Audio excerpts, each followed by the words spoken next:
పొడి అంటే కంది కారపొడి తయారు చేసుకోవడానికి అయితే కందిపప్పు తీసుకోవాలి. కందిపప్పు అనేవి కొంచెం సిమ్ మీద పెట్టుకొని 2 వచ్చేలా వేయించుకోవాలి. ఇప్పుడు 6-7 మిరపకాయలు అయితే ఇలా కట్ చేసి వేసుకోవాలి. స్పూన్ల వరకు ఆయిల్ వేసుకోవాలి. 1/2 స్పూన్ మెంతులు, 1/2 స్పూన్ వరకు ఆవాలు, 1/2 స్పూన్ వరకు జీరా, అలాగే 1/2 స్పూన్ శనగపప్పు అన్ని వేసుకొని సిమ్ మీద పెట్టేసుకొని వేయించుకోవాలి. అంటే అన్నీ కూడా స్టెప్ బై స్టెప్ అలా వేయించుకోవాలి.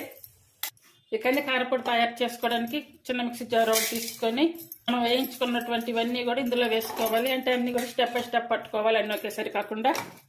ఇప్పుడు టేస్ట్ సరిపడా సాల్ట్ వేసుకోవాలి.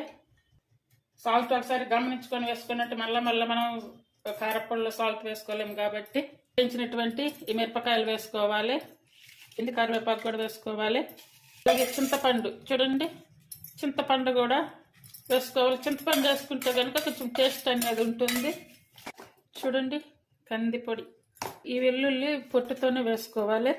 దోశలోకి ఇట్లా పైన చల్లుకోవచ్చు, అలాగే అన్నంలోకి కూడా చాలా బాగుంటుంది. ఇప్పుడు దోశ వేసాము కదా, దోశ మీద ఈ కంది కారపొడి ఇలా చల్లండి. దోశ బాగా వచ్చింది. ఇడ్లీ మీద కూడా ఈ కారపొడి అనేది ఇలా వేసుకొని కొంచెం నెయ్యి వేసుకొని తిని చూడండి.